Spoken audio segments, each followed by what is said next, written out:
Crown Prince to the White House today. Your Majesty, over to you.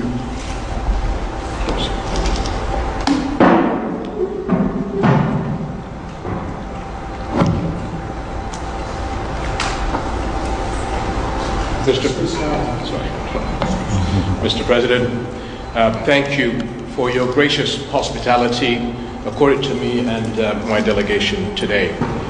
My visit today carries an added meaning as our countries this year mark 75 years of exemplary strategic partnership. However, we had hoped we would be marking this major milestone during better circumstances in my region and the world. Unfortunately, one of the most devastating wars in recent history continues to unfold in Gaza as we speak. Nearly 100,000 people have been killed, injured, or are missing. The majority are women and children. We cannot afford an Israeli attack on Rafah. It is certain to produce another humanitarian catastrophe. The situation is already unbearable for over 1 million people who have been pushed into Rafah since the war started. We cannot stand by and let this continue. We need a lasting ceasefire now. This war must end. We must urgently and immediately work to ensure the sustainable delivery of sufficient aid to Gaza through all possible entry points and mechanisms. And I thank you, Mr. President, for your support on this. Restrictions on vital relief aid and medical items are leading to inhumane conditions. No other UN agency can do what UNRWA is doing in helping the people of Gaza through this humanitarian catastrophe. Its work in other areas of operation, especially in Jordan, where 2.3 million are registered, is also vital. It is imperative that UNRWA continues to receive the support it needs to carry out its mandate. The potential threat of Palestinian displacement beyond the borders of Gaza and the West Bank is something we view with extreme concern and cannot be allowed. At the same time, we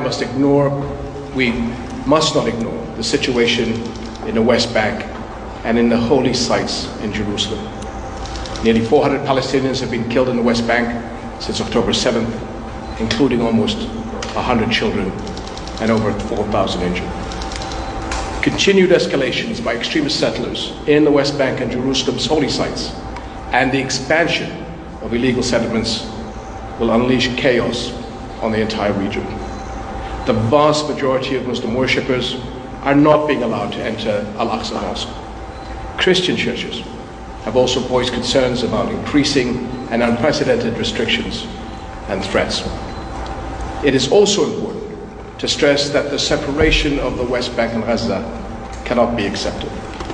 7 decades of occupation, death, and destruction have proven beyond any doubt that there can be no peace without a political horizon. Military and security solutions are not the answer. They can never bring peace. Civilians on both sides continue to pay for this protracted conflict with their lives. All attacks against innocent civilians, women and children, including those of October 7th, cannot be accepted by any Muslim, as I have previously stressed. We must make sure the horrors of the past few months since October 7th are never repeated nor accepted by any human being. We must together, along with Arab partners and the international community, step up efforts to reach a ceasefire in Gaza and immediately start working to create a political horizon that leads to a just and comprehensive peace on the basis of the two-state solution. An independent, sovereign, and viable Palestinian state with East Jerusalem as its capital, but living side by side with Israel in peace and security. This is the only solution that will guarantee peace and security for the Palestinians and the Israelis, as well as the entire region. Your leadership, my dear friend, Mr. President, is key to addressing this conflict, and Jordan is ready to work, as always, with you towards peace. Thank you.